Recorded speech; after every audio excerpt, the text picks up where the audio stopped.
Good day, everyone. Welcome to our online lecture series. And this time I am going to discuss with you DepEd Order number 21 series of 2019, which is entitled Policy Guidelines on the K-12 Basic Education Program. I told you before that the Department of Education is mandated under RA number 10533 to take lead in the implementation and, of course, in the crafting of basic policies with regards to the K-12 implementation in the Republic of the Philippines. DepEd Order number 21 series 2019 is one of those many answers the Department of Education is doing in order to give the field a better outlook of what the K-12 basic education program all about.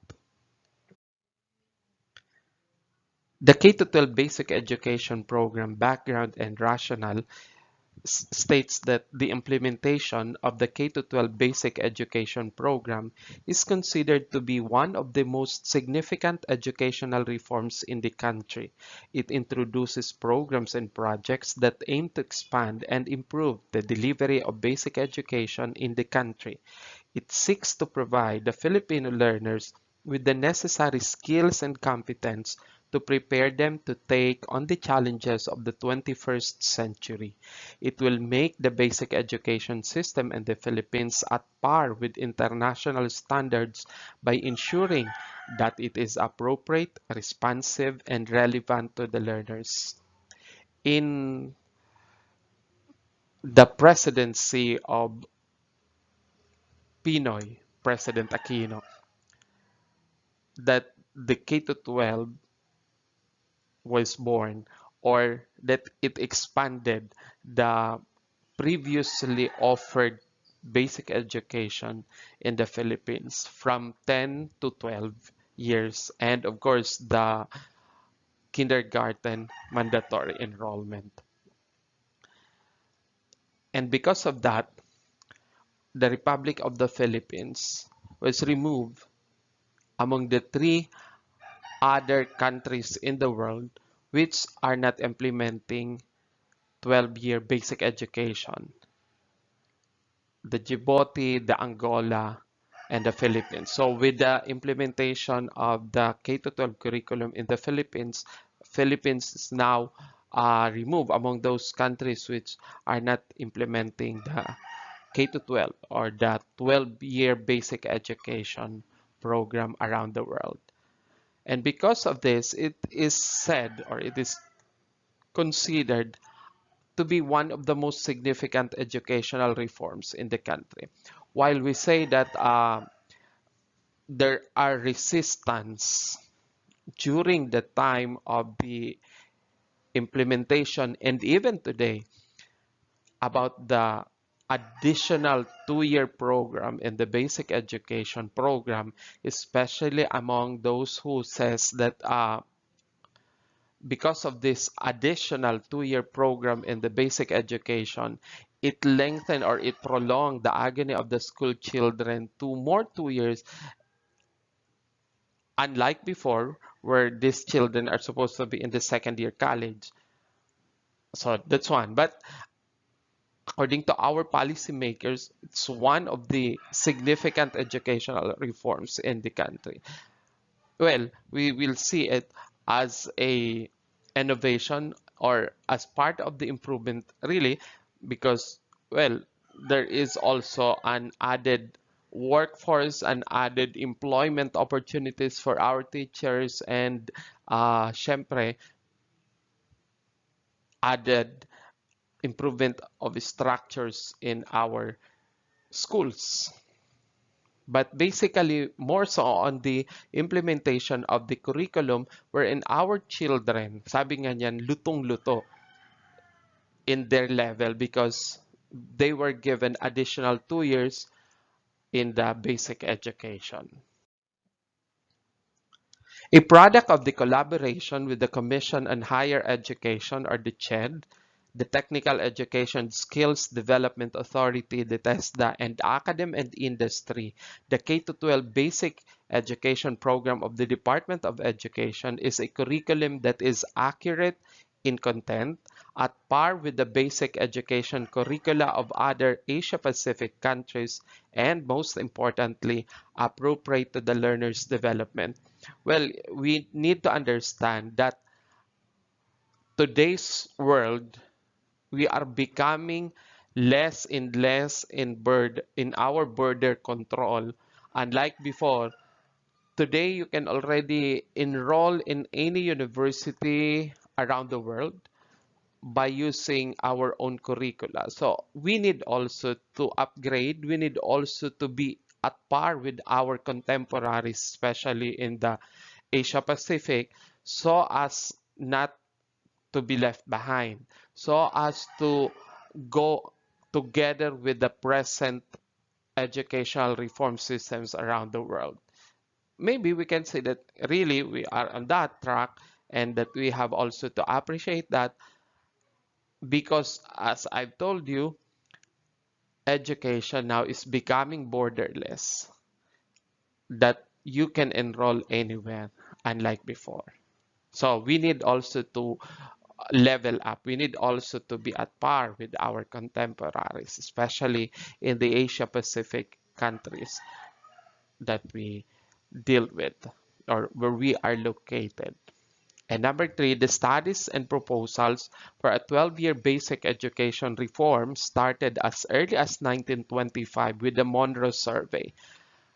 Yes, we have the Monroe Survey way back in the 1925, during the time of the American occupation in the Republic of the Philippines. And one of the recommendations of the Monroe Survey is that there must be a 12-year basic education curriculum.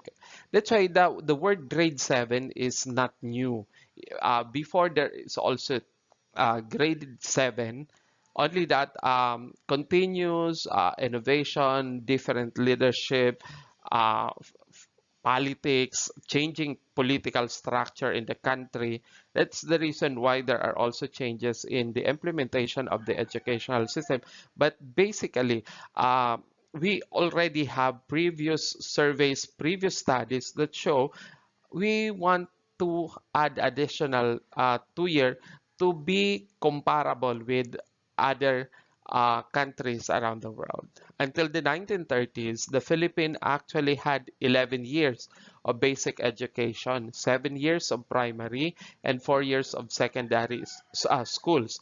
These so-called 11 years, or in 7 years of primary, it does not include yet the mandatory taking of kindergarten, because before, as far as I could remember, if you are already 7 years old, you can directly jump to grade 1 and don't take preparatory to grade 1, because AIDS is a requirement, and an important requirement, in order for you to be enrolled in grade 1.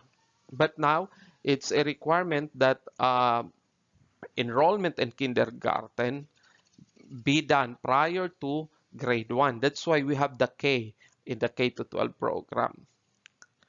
And of course, the 4 year secondary schooling, which we had until the implementation of the K to 12 basic education program. There had been plans to move the 7th year of primary grades to secondary education and then add another year to make 12 years. However, these plans did not materialize, as these were overtaken by various socio-political events. As I was telling you, um, sometimes there are innovations that have been already in plan. However, different things, different events, socio-political events happen, and there are more priorities than to take a look into the implementation of the program. Typhoon upon typhoons, economic recessions, crisis in our political system. Well, that really affect our scenario when it comes to the implementation of the different programs of the Department of Education. But moving forward, we can say that it has been given priority, and that's why we have now. So let us embrace now and uh, take a look at it as an avenue for us to do, improve, and take a serious look at the implementation of our curricula in the Republic of the Philippines.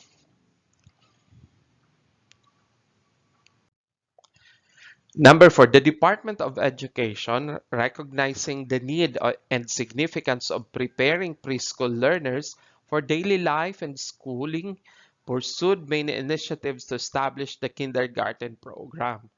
So before, as I was told you in a previous slide, kindergarten is not mandatory. That's why we have the LGU sponsored daycare centers, or I remember then in Baao there is this so-called kangaroo school, another preparatory school. But that is not mandatory. That is in preparation only. So if the child is already prepared at home and need not to go in a daycare center, then they are allowed. They can go directly to the grade 1 class. But DepEd actually is on the study and on the view that kindergarten program should be included and should be part of the curriculum in order for the transition to become more relevant to the child. This included the issuance of a policy document way back in 1971, which encouraged schools division offices to establish preschool classes. In 2008, DepEd subsidized the honorarium of volunteer kindergarten teachers. To reach more 5-year-old children, especially those without preschool experience, and ensure their readiness for school, summer preschool education was implemented in 2010. Among the most relevant breakthroughs was the passing of Republic Act number 8980, the Early Childhood Care and Development Act, which sustained an interagency and multi-sectoral collaboration to guarantee delivery of holistic services to children up to 6 years old. So when we say interagency, it utilizes the many government agencies that we have for the protection, care, and holistic services to children like the SWD, and of course the DepEd as the lead implementing agency, the local government units, plus of course the different sectors which are geared towards the promotion of the holistic development of our children. And that is why RA 8980 is a precursor to what we have now in the implementation of the kindergarten program up to 6 years of age.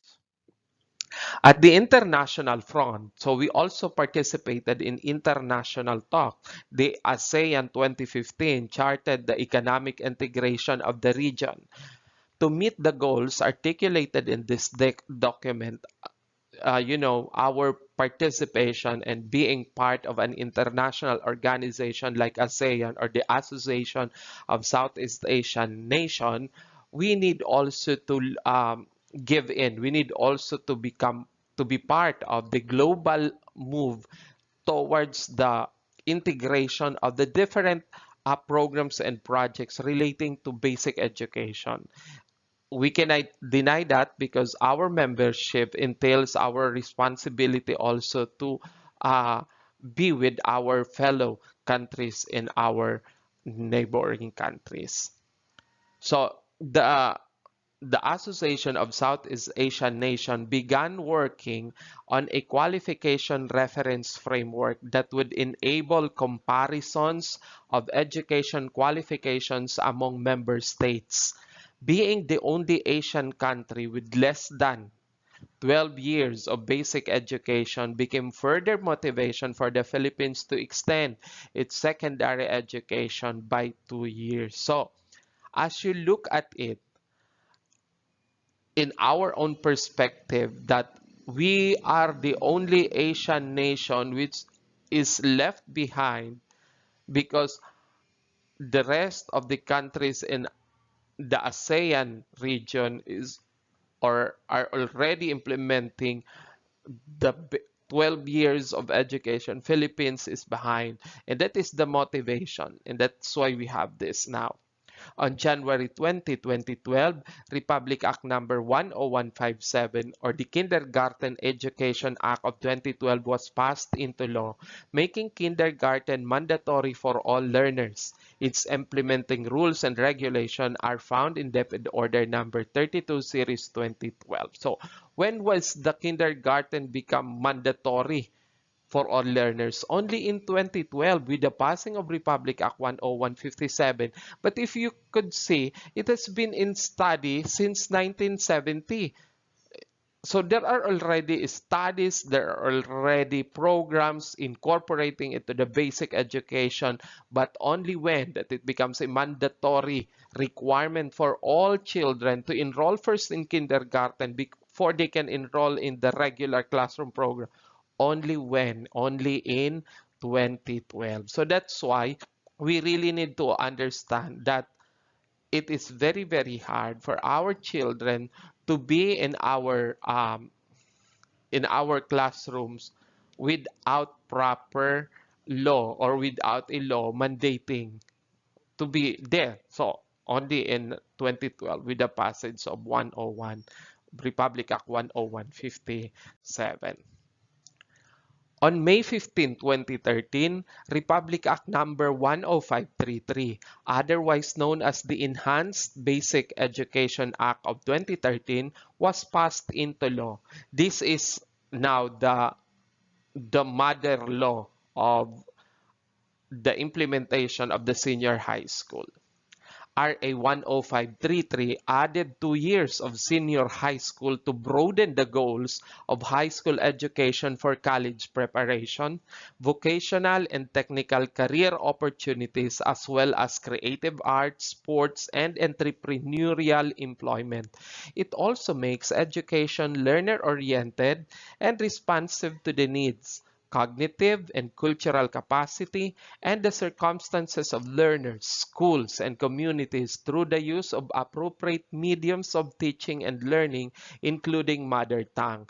As we study further this DepEd Order number 21 series of 2019, we will see that for kindergarten to grade 3, the medium of instruction required among our public schools as well as in the private school is that of a mother tongue.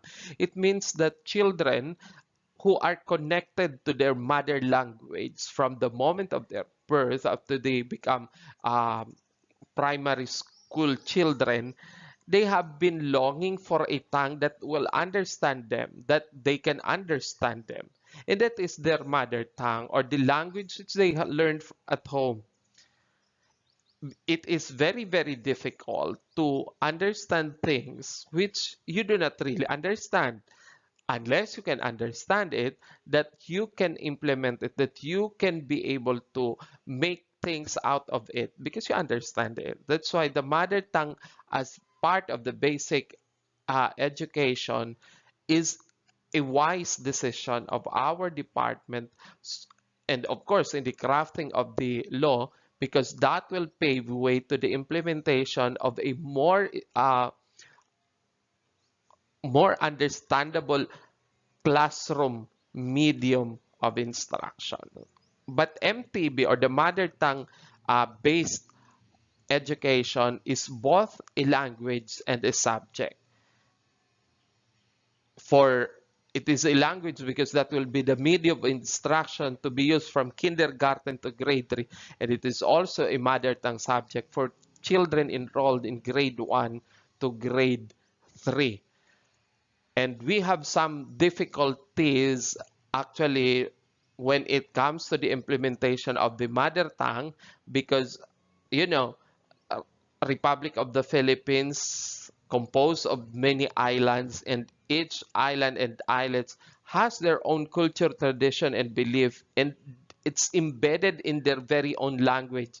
So sometimes when you cross another town or another city or another barangay which is being separated by a river or a canal, you can find that it's already of different language or of different dialect. So sometimes it's very difficult already to understand their language. So it is one of the major problems that is being encountered at the time of the implementation of the mother tongue education. The Department of Education issues these policy guidelines on the K-12 basic education program to unify the understanding of K-12 and to improve the implementation of each component, project, and activity under it. So that's the main purpose of the Department of Education, because with the many issuances, it will be difficult to harmonize. So with this policy guidelines on the K-12 basic education program, there is unified implementation and understanding of the K-12 program, along with the implementation of the different component project and activity in the Department of Education.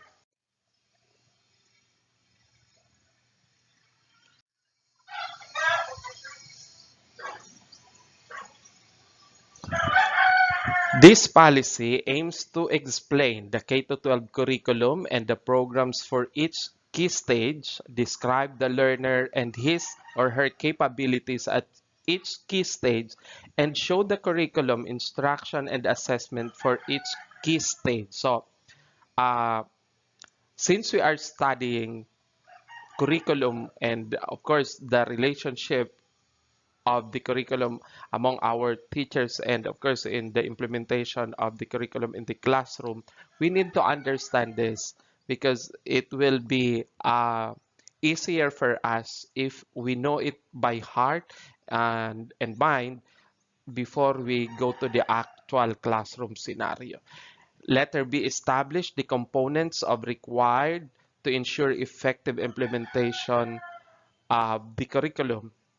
Letter C, establish the framework to be used for monitoring and evaluation.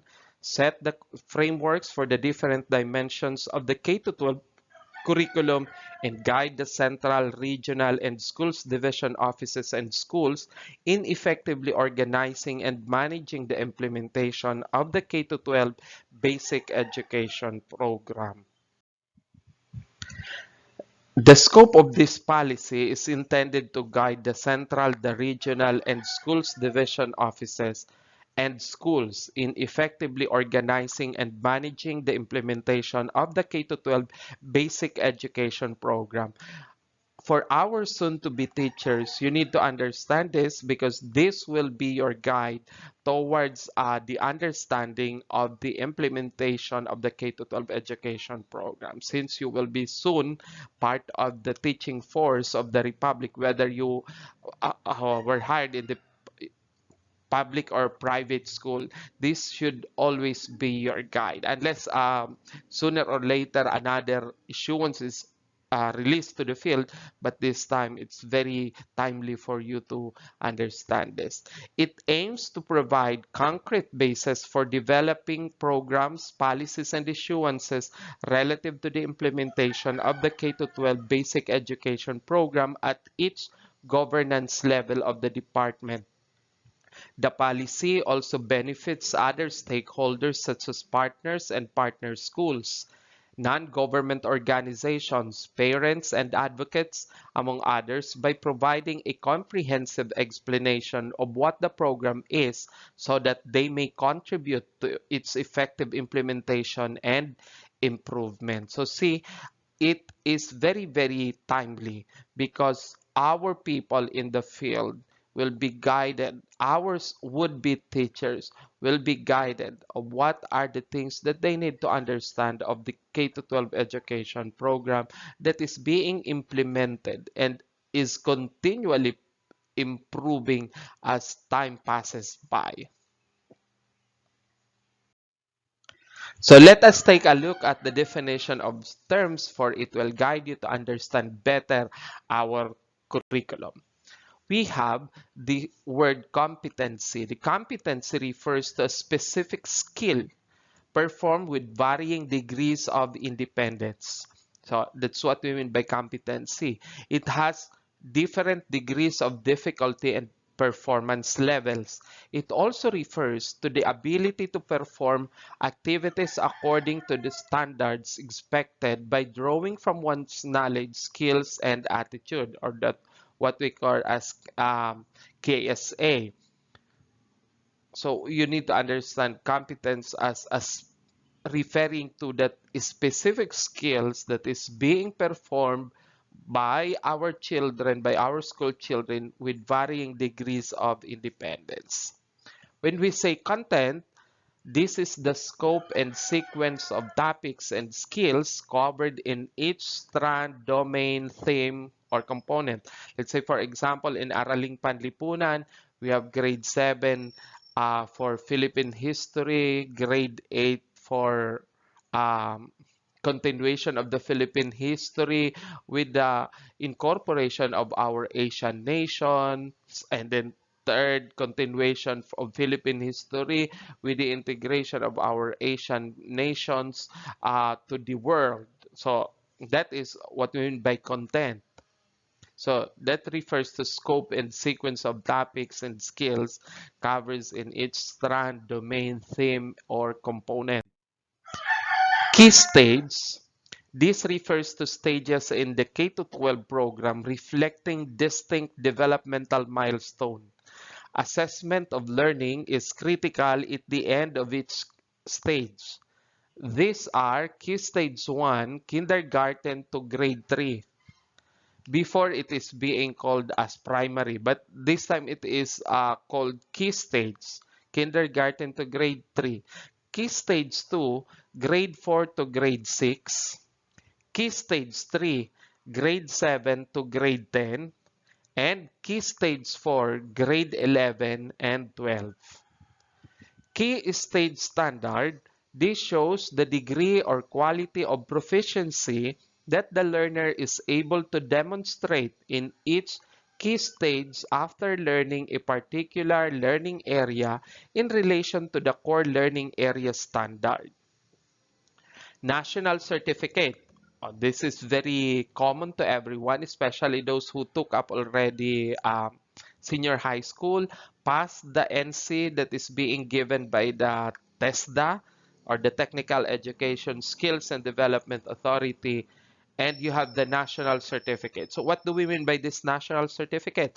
It is a certification issued by the TESDA to individuals who have been assessed to have achieved all the required competencies for a qualification with promulgated training regulation. So if you have an INSEE certificate, well, congratulations. It means that your skill have been tested, you have been assessed, and that you pass the competency requirement of the program which you are enrolled. Skill. What is a skill? It is the coordinated performance of related tasks with a certain degree of facility. So sometimes you are called, he's a skilled man because he knows carpentry very well, or he knows um, masonry very well. That's the skill. When we say standard in its broadest sense, it is something against which other things can be compared to for the purpose of determining accuracy, estimating quantity, or judging quality. It is a stated expectation of what one should know and be able to do. So that's what we mean by standard. 21st century skills. These are the knowledge, skills, attitudes, and competencies that learners need to develop so that they can prepare for and succeed in work and life in the 21st century. So that's the 21st century skills, knowledge, skills, and attitudes and competencies that learners need to develop so that they can prepare for and succeed in work and life in the 21st century. The policy statement as prescribed by Republic Act number 10533, DepEd shall adhere to the following principles in pursuit of the K-12 basic education program. Letter A. The curriculum shall be learner-centered. You can still remember in the vision mission statement of Department of Education that the curriculum should be learner centered. Gone are the days when teachers are the center of the instruction inside the classroom, that the baton leader in the classroom are the teachers. That is long before, but with the new learner-centered curriculum, we give more importance to our learners inside the classroom, that the development of the learner is based on their own development processes as a learner. It should also be inclusive. When we say inclusive, that includes even our special children who need special education but can and they can join the regular classroom. So they can be part of an inclusive classroom together with the regular classes. Developmentally relevant and appropriate. You cannot apply things which need to be understood by a graders and that you give instruction for the high schoolers to be given in the elementary. So the lesson in the curriculum is arranged accordingly to address the need of a relevant and appropriate curriculum based on their developmental stage as a learner. So learner-centered is an approach to education that puts the needs and interests of the students at the center of the teaching learning process. So that's what we mean by learner-centered. The curriculum shall be relevant, responsive, and research-based. It is based on learning theories. So there are so many learning theories that we understand you meet already in your other subjects that we have.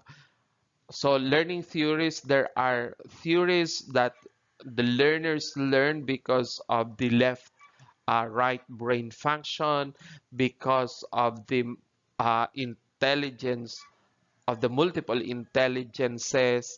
So that's part of the learning theories, principles, and also of sound research and studies in the teaching and learning dynamics. So that's what we mean by relevant, responsive, and research-based. We cannot just simply give a curriculum that has not undergone the process of the processes that needs to be done in order for this to be polished and ready for use by our teachers and school children. Letter C, the curriculum shall be culture sensitive. When we say culture sensitive, it means that instruction must respect the cultural identities of the learners. Well, as I've told you a while ago, Republic of the Philippines is a multicultural country. It has to be respected. It has to be embedded in the curriculum. The basic among the basic in their own community should be incorporated in the implementation of the curriculum. That's why with the K-12 program, children of the indigenous people learn their own way of living, which have been incorporated in the daily lesson of their school or of their classroom. Letter D. The curriculum shall be contextualized and global. When we say contextualized, it addresses the need for a localized and indigenized curriculum. It is also global because it applies to all and it has significant relation to a wide aspect of life. Relevant, appropriate, and responsive curriculum will only become a reality if it puts a premium on the personal, bio-geographical, and socio-cultural setting of the learners, taking into account the demands of the national and global community. Let's say, for example, if a school opens a senior high school program, for example, in our locality, where there are so many um, schools where they can teach. So you can open a GAS or a general academic strand that will suit to the need of the people.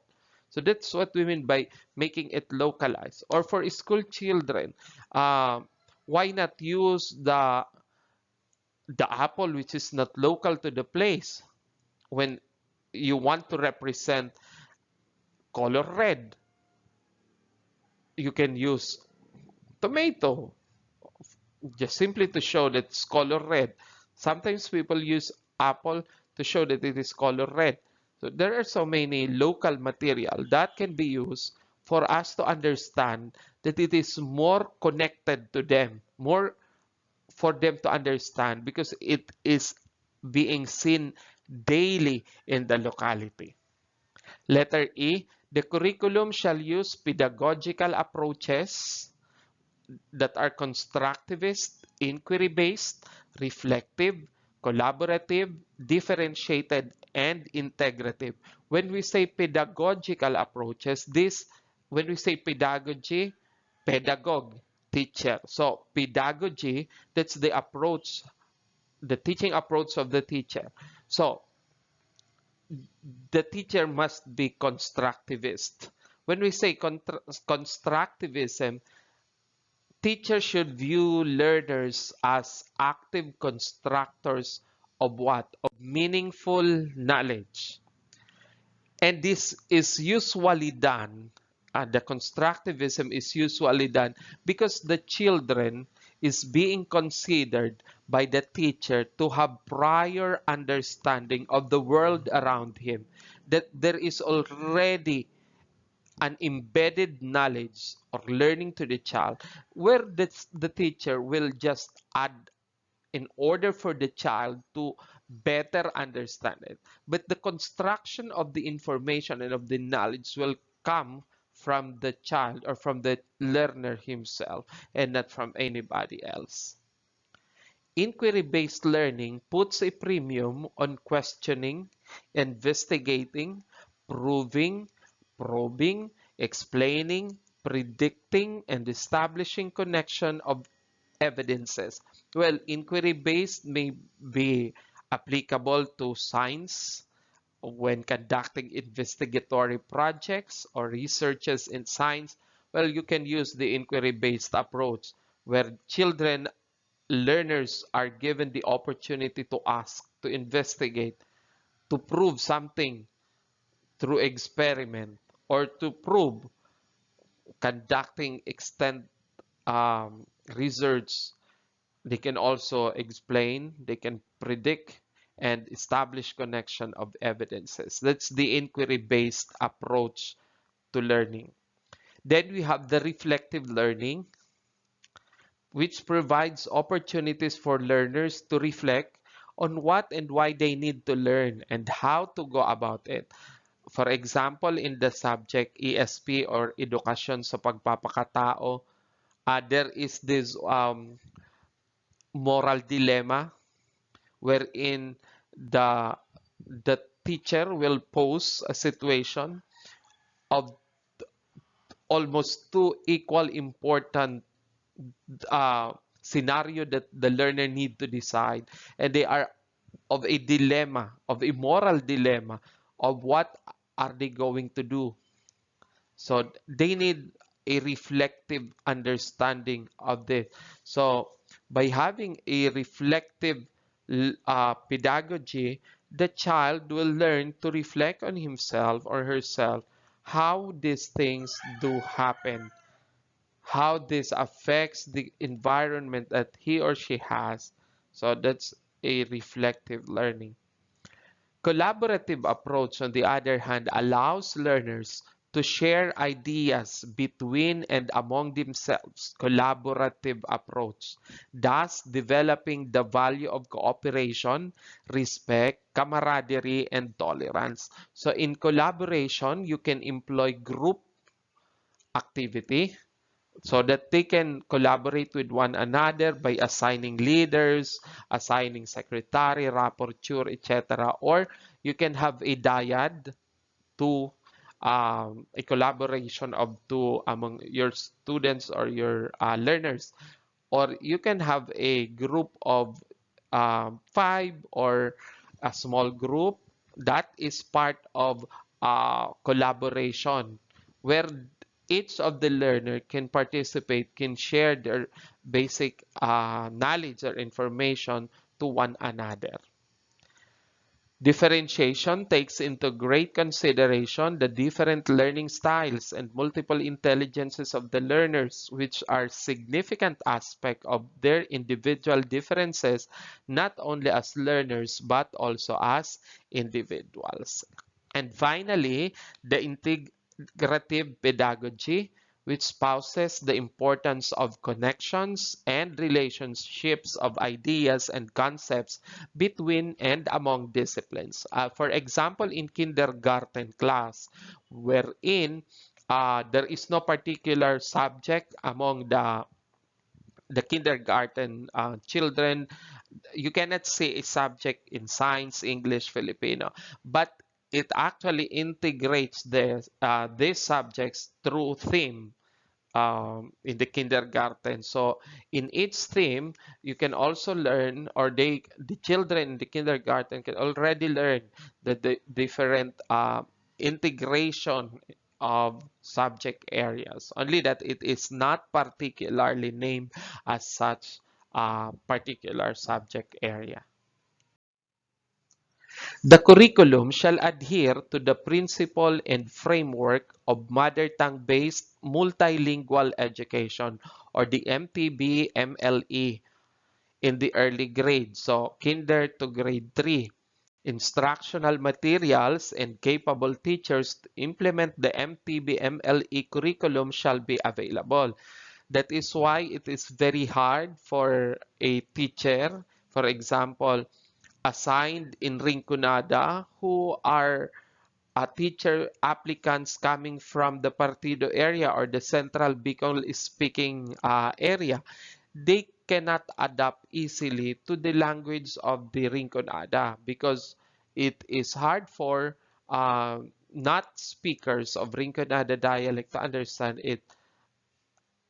Unlike if the Rinconada people, the Rinconada teachers will go and apply to the Bicol speaking part of the Bicol region or of the province, they can adapt because they understand both Rinconada and the Bicol Central uh, speaking places. So that's the agony also when it comes to the availability of our classroom teachers. So we encourage also our our teachers to be of observance. If they cannot teach particular language, then tell that they cannot, because that will be sacrificing the quality of teaching also of our curriculum in our kindergarten, for example.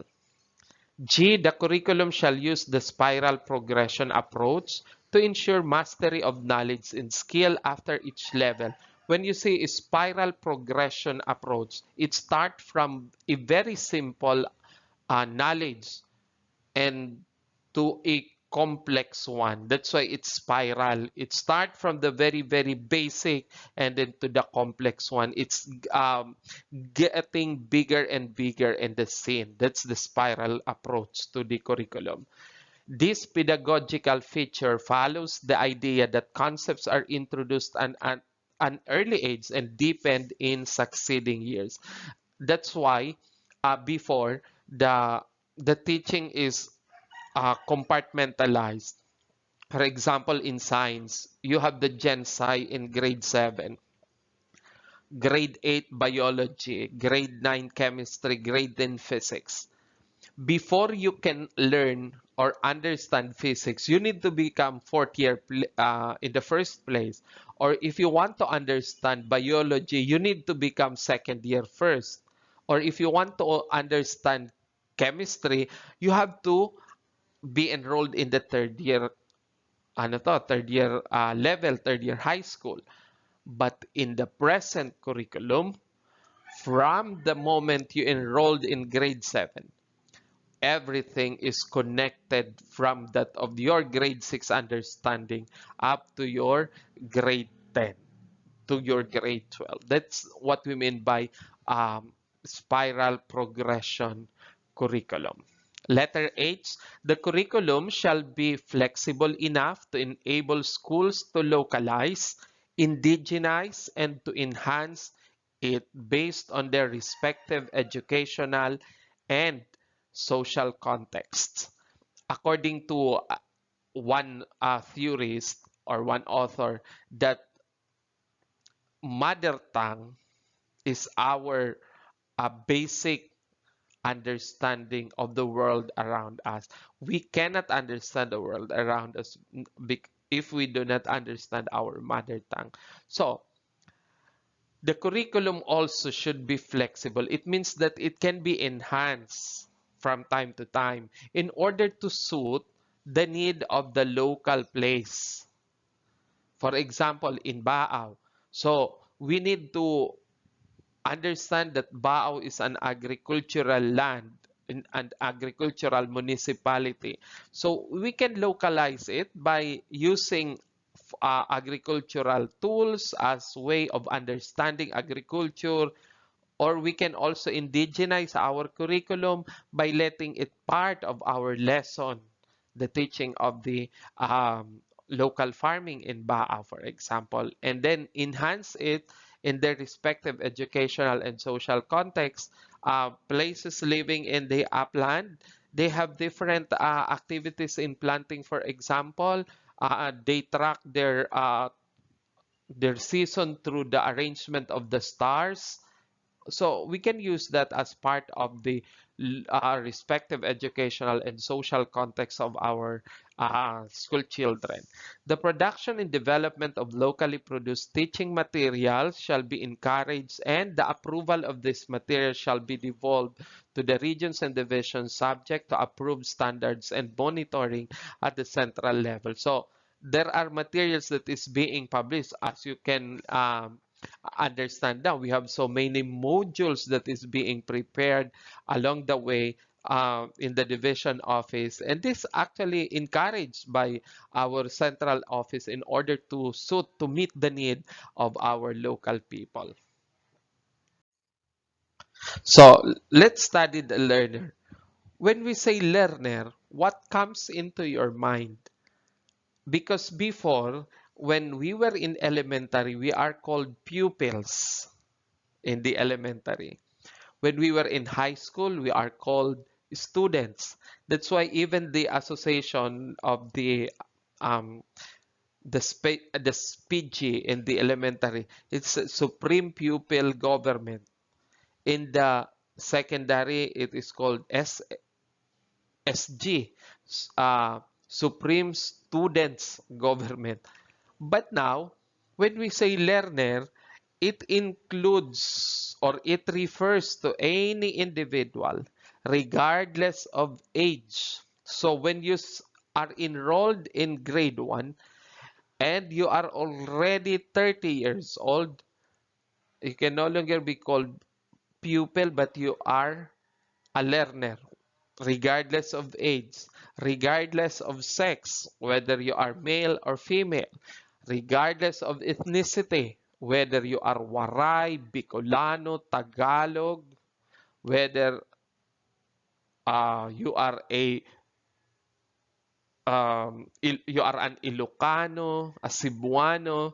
So regardless of ethnicity or of culture, of your religion. So different religion, Roman Catholic, those who belong to the Iglesia ni Cristo, to the Baptist, to the Mormons, and ability, whether you know how to run faster than the fastest animal, cheetah, and etc. Enrolled in basic education. So as long as you are enrolled in basic education to enhance his or her knowledge, skills, and values, to improve the quality of his or her life, and to develop his or her potentials. DepEd provides all learners with many opportunities to access quality basic education. Learners in difficult circumstances which prevent them from attending school regularly have flexible learning options. They have the flexible learning options so they may complete basic education, including the alternative learning system or the ALS, where learners from specific cultural contexts and religious beliefs will be helped to attain their full potential through equitable, relevant, appropriate, and responsive educational interventions. Learners who are temporarily abroad may attend schools that offer K-12 curriculum following the regulations of their host country, so they can return to the Philippine education system seamlessly. The goal of the K-12 curriculum is for all learners to have access to quality and relevant education. In effect, all learners have the opportunity to become well-rounded, happy, and smart individuals who are confident to pursue their chosen path. Inclusive education. So what do we mean by inclusive education? Is the core principle of the K-12 basic education program. This promotes the right of every Filipino to quality, equitable, culture-based, and complete basic education. Through inclusive education, all Filipinos will realize their full potential and contribute meaningfully to building the nation. The Inclusive Education Policy Framework is discussed in Annex 5. Well, we will learn the more on the basic, on the education policy framework for inclusive education. So what is now this Enhanced Basic Education Program or the K to 12? The Enhanced Basic Education Program or K-12 Basic Education Program responds to national and global community needs and demands through its mission to strengthen the values of the Filipino people, develop a strong sense of nationalism, develop productive citizens who contribute to the building of a progressive, just, and humane society, ensure environmental sustainability, and cultivate global partnerships for development. So that's the meaning of the Enhanced Basic Education Program or the K-12. The K-12 graduate is a holistically developed Filipino who has built foundation for learning throughout life. So when we say holistically developed Filipino, it has all the needs required in order for him to become a globally competitive individual. They are individuals equipped with information, media and technology skills, learning and innovation skills, life career skills, and communication skills necessary to tackle the challenges and take advantage of the opportunities of the 21st century. These skills are defined and described as follows. So these are the skills that are being expected among our K-12 graduates, as we call them holistically developed Filipino. One, information, media, and technology skills. A student of the K-12 curriculum is expected to deal with various sub-skills such as visual and information literacies, media literacy, basic, scientific, economic, and technological literacies, multicultural literacy, and global awareness. These skills allow learners to navigate the fluid and dynamic environment of knowledge, creation, and acquisition. These skills are embedded in subjects such as technology and livelihood education, science, mathematics, araling panlipunan, MAPE, and languages, which are all subjects that used as platforms for integration of these skills. Letter B, learning and innovation skills. These include, among others, creativity and curiosity, critical thinking, problem solving, adaptability, managing complexity and self-direction, and sound reasoning skills. Acquisition of these skills help learners resolve daily issues and challenges, be it academic, personal, social, and etc.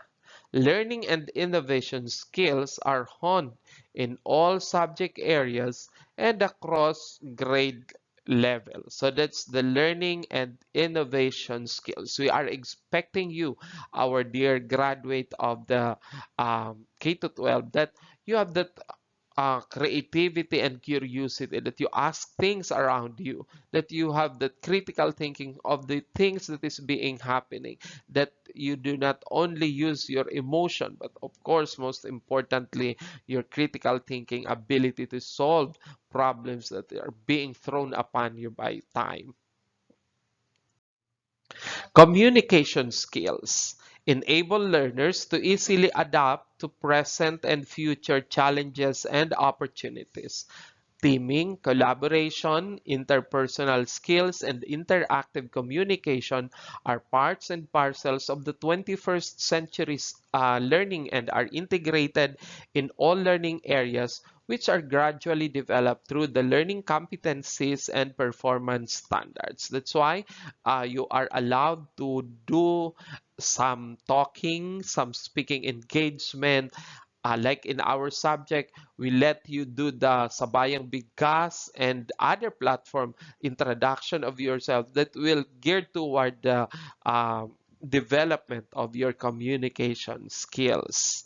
And letter D, life and career skills empower learners to make informed decisions, thereby giving them the leverage to significantly contribute to the development of society.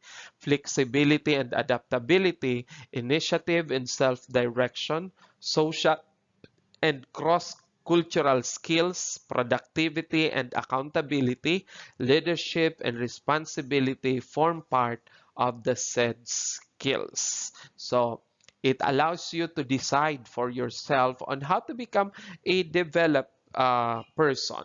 As a person, you need to understand that things are not just end inside the four corners of the classroom. Sooner or later, you will find your partner, you find your wife, your husband. Then that's part of your life and career skills that you need to understand, that you need to learn while you are studying in a K to 12 classroom.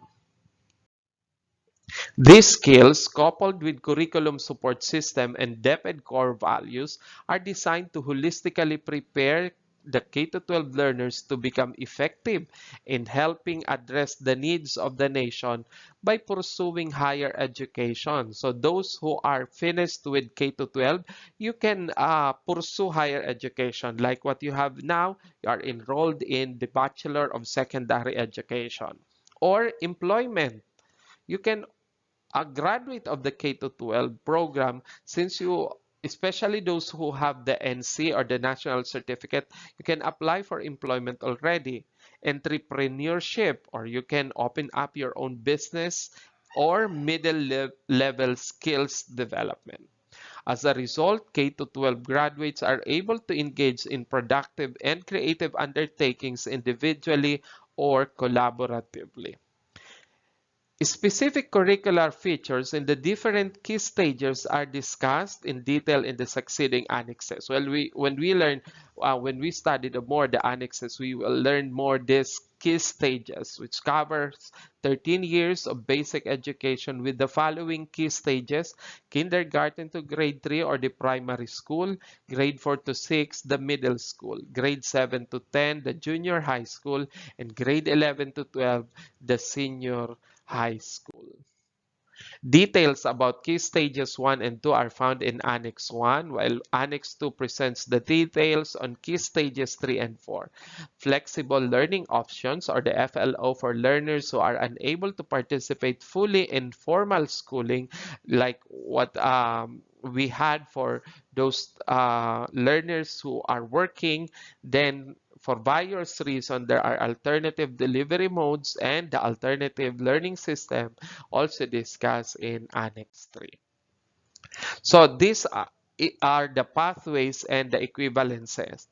To enable all learners to attain basic education, pathways and equivalences are in place to provide different roads to basic education for overage and adult learners. So we my mother graduated Bachelor of Secondary Education at age 65. You know, the happiness in our heart as children for able to finish the course. But again, it's difficult on their part because if they were able to have it during their early years, then they could have done more. But we are happy because at their age, they is still able to pursue thanks to alternative learning system, or the ALS. Both my parents, my mother and my father, are graduates of the alternative learning system, and they have enjoyed it.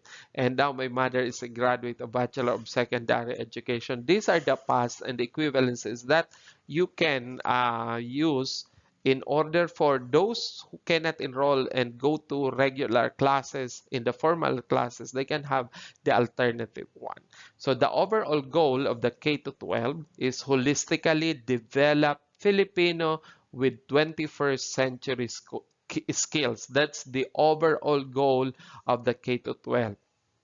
In the formal education system, we have the K to 12 curriculum framework. So definitely it is school based. You enrolled from kinder to grade 12. But there are those who are enrolled in the regular classroom who has or who have difficulties because one, they are working, two, they have been stricken down by poverty, and that is why they keep on transferring from one place to another. Parents who are separated and children are being brought by either of the parents to another place, then you can also have the ADM. Well, you are enrolled in a regular classroom, but you are taking alternative delivery modes such as the open high school for high school students, the MISOSA, modified in-school, off-school approach, the impact, the homeschool, and the night high school. These are being offered by our DepEd. And of course, our private schools, which has these offerings. We also have the equivalent in the alternative learning system.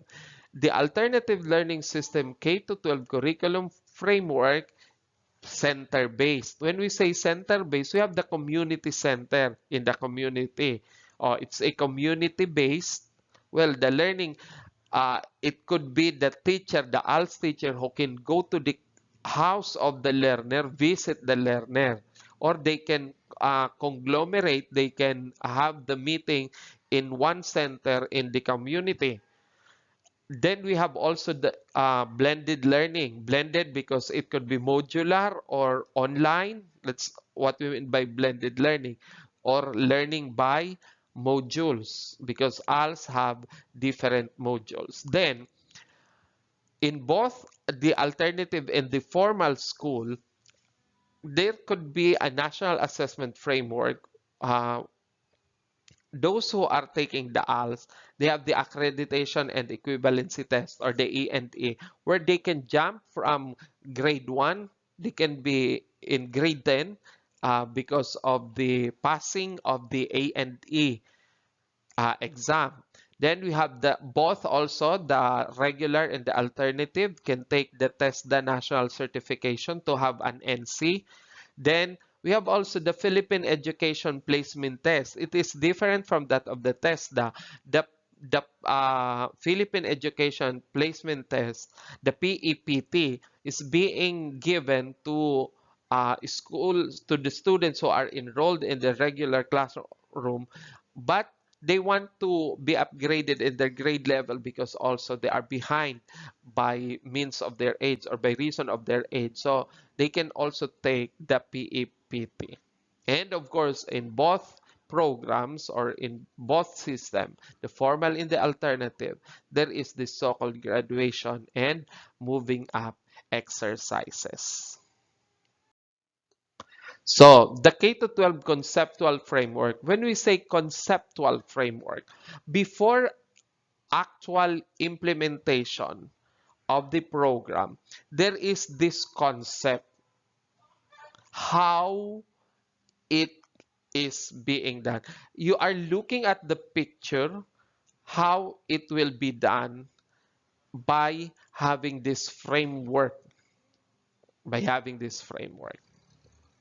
So the K to 12 conceptual framework, every learner who completes the K to 12 basic education program will have been nurtured and developed to become a Filipino with 21st century skills. The attainment of this objective is founded on the recognition of the nature, context, and needs of learners.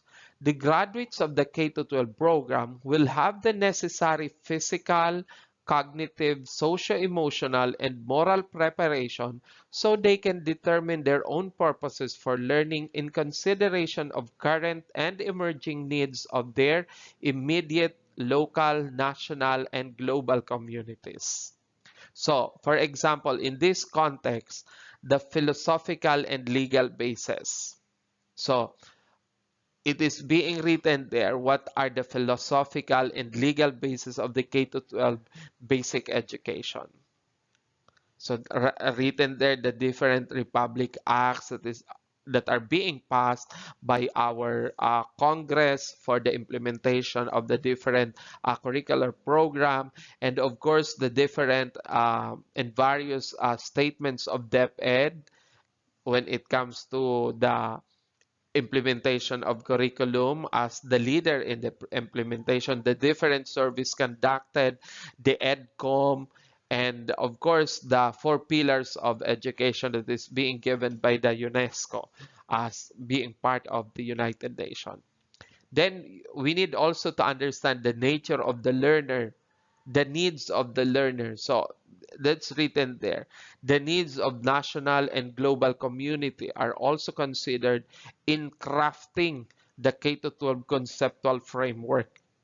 So in the middle, as you can see in the figure 1.2, you have there the learner being and becoming a whole person, a holistic person. Then um, nakapaikot din sa kanya yung apat na skills na kung saan ay kinakailangan niyang ma-attain mula sa mga subject area na nakapaikot sa kanya.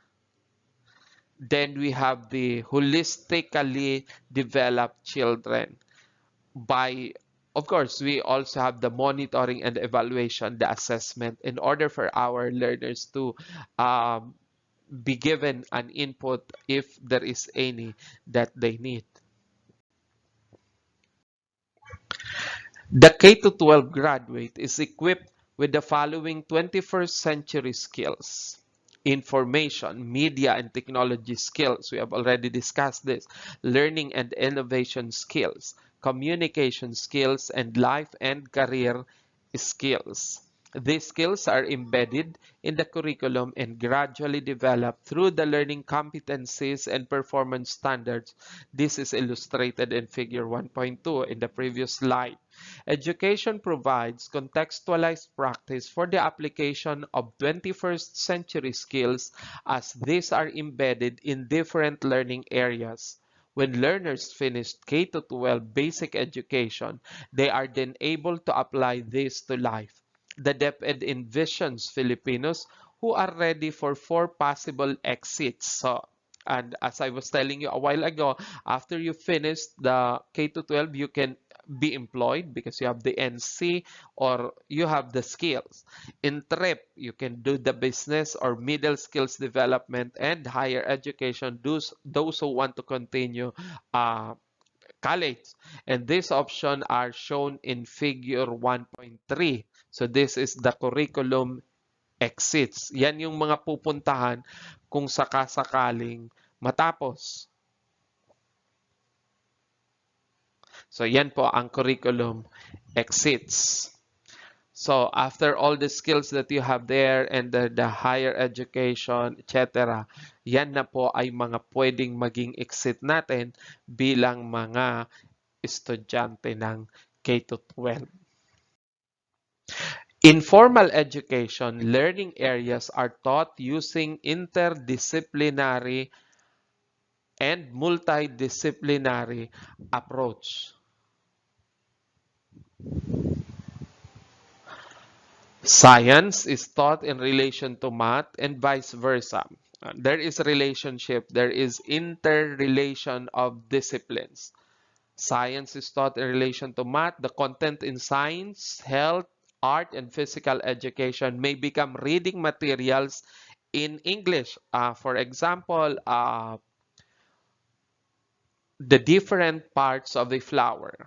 And that can be a selection wherein while you are teaching reading in English or in Filipino, you are at the same time incorporating the teaching of science in your class. Or the content in Araling Panlipunan and Edukasyon sa Pagpapakatao may serve as reading materials in Filipino. What is taught in science is reinforced by the lessons in health. Current issues may be easily integrated in the curriculum because it is possible to incorporate them in various lessons. Likewise, there are many avenues for discussion and reinforcement. In non-formal education, the learning areas are found in integrated lessons within the following learning strands of the ALS: communication skills in both English and Filipino, scientific thinking and critical thinking skills, mathematical and problem-solving skills, life and career skills, understanding the self in society, and digital literacy. That is for the alternative learning system. In both formal and non-formal education, learning is both collaborative and contextualized. As such, teaching and learning comes from a combination of group work or teamwork, triad, dyad, and independent work. As I have already told this a while ago in our previous slides, co-curricular activities and community development complement teaching and learning in the classroom. When learning is designed this way, there will be many opportunities to connect with classmates, teachers, peers, family, as well as the community. Teachers.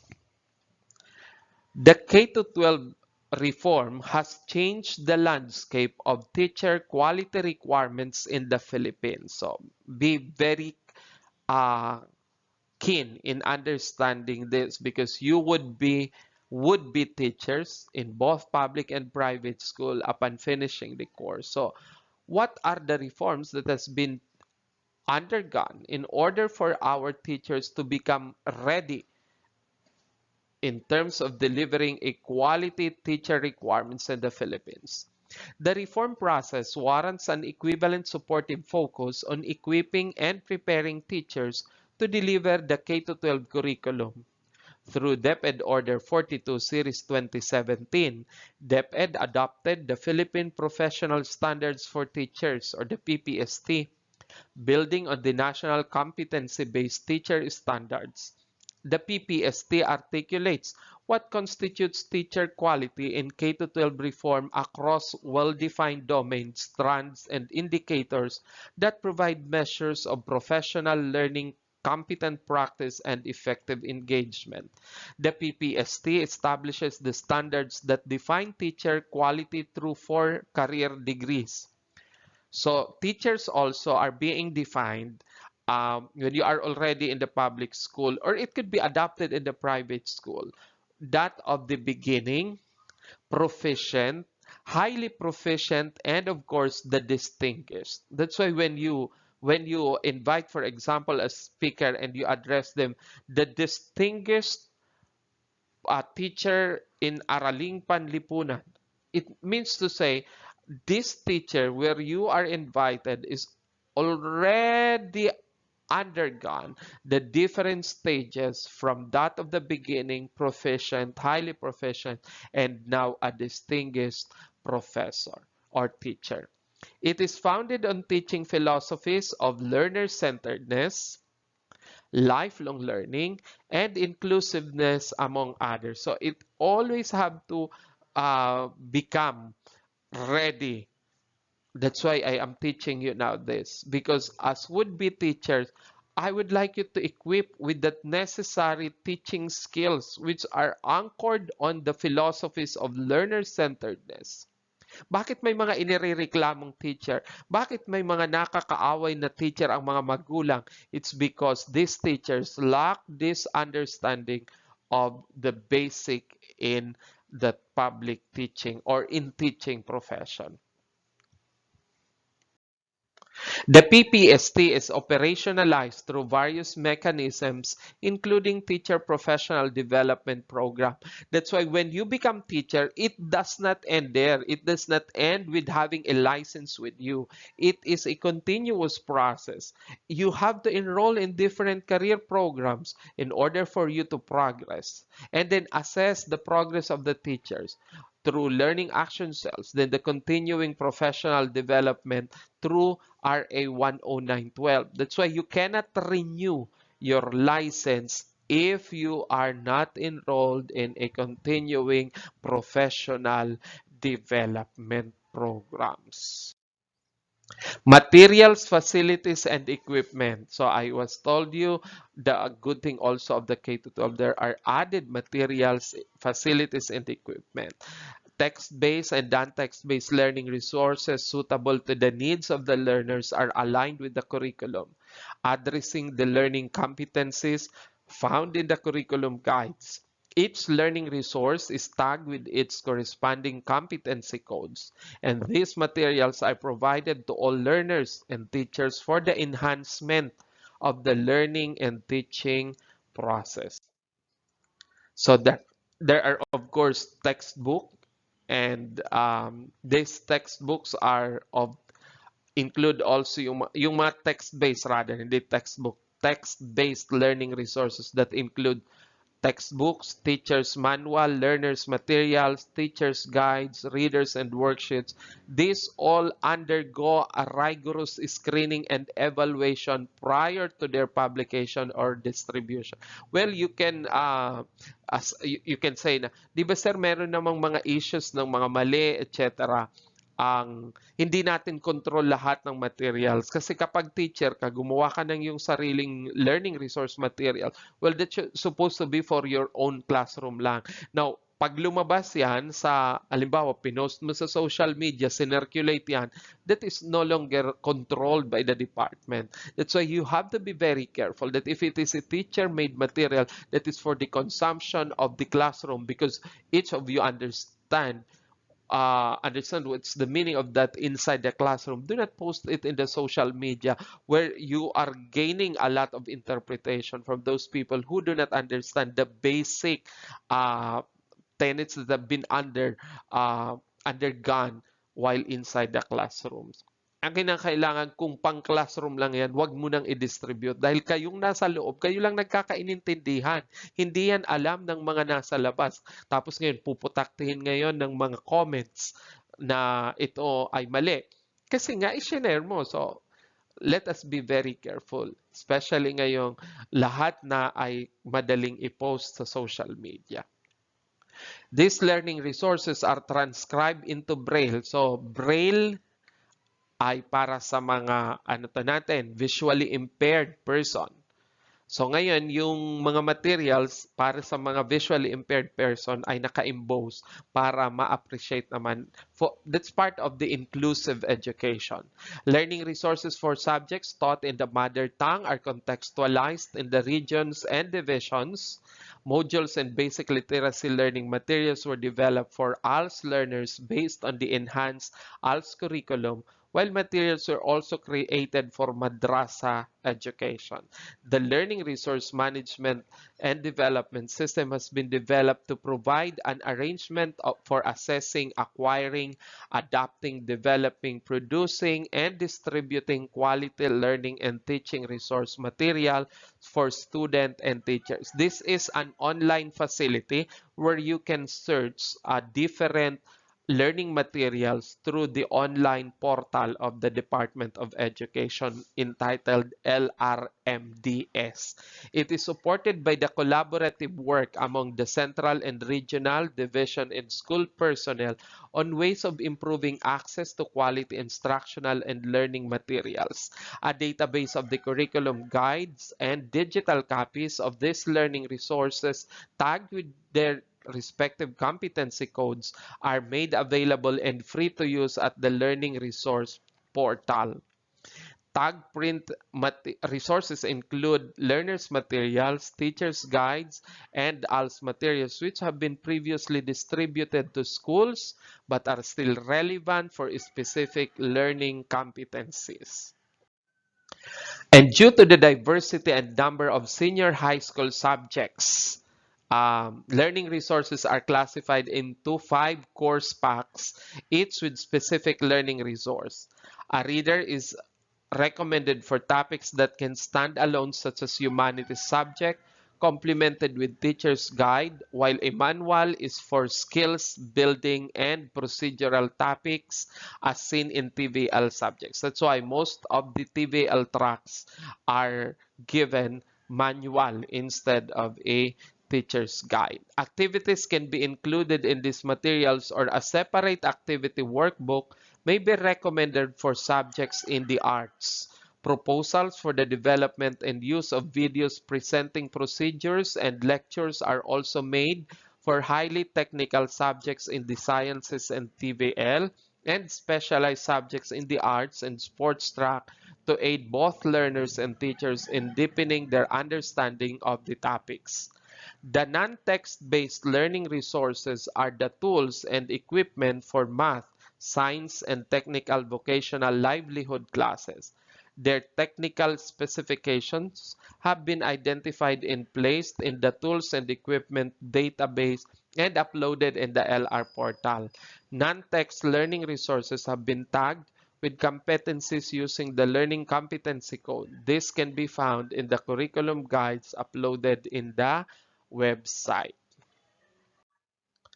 Then the ICT environment. Everybody is saying that this world is no longer be the same because of the ICT environment. But I want you to understand it carefully and be very careful when using the ICT environment.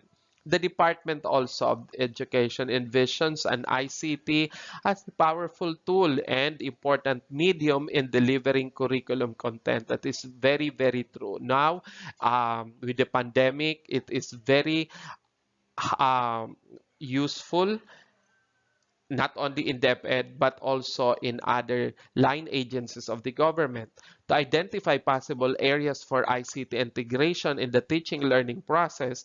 The ICT framework will be discussed in detail in a separate policy issuance. Included in the framework are the types of contexts and situations wherein integration takes place: classroom instruction, distance learning, education services for learners with disabilities, digital literacy. It also covers tools and systems used by the department to support curriculum implementation and sector management, such as technology packages for learners through the DepEd computerization program, digital learning resource repositories, teacher training on ICT and various e-tools, and information systems that support the delivery of basic education. Well, if you are from public school, you might have already encountered with the DepEd computerization program, wherein all the computers are being supplied by the Department of Education for use of the different students in both elementary and secondary public schools. Assessment. Very controversial ngayon. Paano ba niya i-assess ang ating mga mag-aaral sa panahon ngayon ng pandemya? Well, the Department of Education issued DepEd Order 31 on assessment in times of pandemic. But assessment is conducted uh, in irregular scenario through classroom-based assessments or through system assessments, which may be national or international. Well, in classroom assessment is composed of formative and summative assessment, which are administered by teachers in their classroom. When we say formative, these are the assessments which you are given to your students before or during, and then summative at the end of a chapter, at the end of the book. It is discussed in details in DepEd Order number 8 series of 2015. In addition, DepEd Order number 36 series 2016 discusses the honors and awards that may be given to learners at specific points in the school year. On the other hand, the National Assessment of Student Learning is composed of national large-scale assessments which are administered to learners at specific times. These are described in DepEd Order number 55, series of 2016. The results of the large-scale assessments feed into the system assessment of DepEd together with data gathered from international large-scale assessments which the Philippines has opted to participate in for specific learning areas. These national and international assessments are listed and discussed in DepEd Order number 29 series of 2017. The general understanding is that bilang mga guro, kailangan malaman nyo kung paano nyo i-assess ang ating mga estudyante sa loob ng paaralan. And there are guidelines that are being released. These apply to both public and private school unless the school is using a very unique grading system that may divest from using these DepEd orders on assessment. But if not, this is the guide to that particular assessment tool. School leadership and management. In our previous discussion, I have already told you that the school, which is the heart of the educational system, is being managed by our school leaders and managers, which we call the school head, whether they are the TIC, the OIC, the principal, the head teacher. If they are the one managing and leading the school, then they are the leaders in the school. And they also have the Philippine professional standards for teachers, and that for school heads rather, and that is being already released by the Department of Education. The school's division office through the EPSS and the division personnel, they also extend technical assistance to schools, and of course in order to improve the delivery of basic education across the country and of course in its particular school. So we also have the community industry relevance and partnership. That's why we have the guidelines also on what are the activities that the department and the private sector can join together in order to build partnership with our personnel and of course with our students. That's why for the students we have the immersion, we also tap the uh, assistance of our private partners. Monitoring and evaluation, the basic education monitoring and evaluation framework has been established to ensure that the objectives of the program are met. The K-12 program defines the expected competencies of K-12 graduates based on 21st century skills as contained in the curriculum. The enabling environment refers to the mechanism for DepEd to ensure all learners develop holistically. The status of learners informs the DepEd of how effective its support system are, while the enabling environment represents the department's systems, policies, programs, and projects. So this is figure 1.5, the basic education monitoring and evaluation framework. So makikita nyo dyan, yung goal natin is that all Filipinos are able to realize their full potential and to contribute meaningfully to building a cohesive nation. And that's the outcome is on holistically developed Filipinos with 21st century skills ready for higher education, entrepreneurship, and work. And the immediate outcome are learners who are well-rounded, happy, and smart. And of course, we have the enabling environment. The basic education monitoring and evaluation framework shown in figure 1.5 represents key education objectives with the learner's characteristics as the main indicators of success. This framework represents a major shift from the use of school-level data to explain the performance of the basic education subsector to a more learner-centered description of learners' performance and needs. So the K-12 system introduced critical reforms in service delivery and redefined the competencies expected from basic education graduates. The outcomes of this reform shall be measured for the following purposes: establishing baseline data, information relative to the implementation of a new curriculum, measuring the effectiveness of curriculum implementation, providing evidence for planning, programming, and policy formulation for efficient and effective curriculum implementation, and determining variability within the systems across regions in terms of curricular areas, grade levels, and program. The wealth of assessment data derived from the following internal and external assessments shall be utilized in the planning, monitoring, and evaluation cycles of the department. Large-scale assessments measure students' learning outcomes in particular learning areas. Internal national assessments are conducted by the DepEd.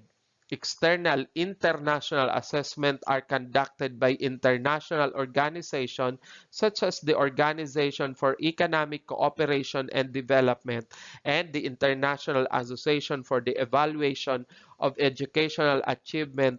The Department of Education may select which international assessment to participate in. System assessment measures the effectiveness of an educational system. It is designed to determine the degree to which the system goals are achieved across regions, curricular areas, and learners. It also provides evidence and data that may be used for monitoring and evaluation. Student learning outcomes is the totality of information, knowledge, understanding, attitudes, values, skills, competencies, or behaviors an individual is expected to master upon successful completion of an educational program. The outcome of these teaching learning educational processes is usually measured through standardized tests. The test results can be used as proxy indicator to measure effectiveness of the educational system. The bureaus under the Office of the Undersecretary for Curriculum and Instruction and their counterparts at the region and division level shall be responsible for the execution of this monitoring and evaluation framework for reporting to the Secretary and the rest of the department leadership. By the annexes of this DepEd order will be discussed in separate lecture for us to fully understand the basic education program in the elementary as well as in the secondary education. Thank you and good day.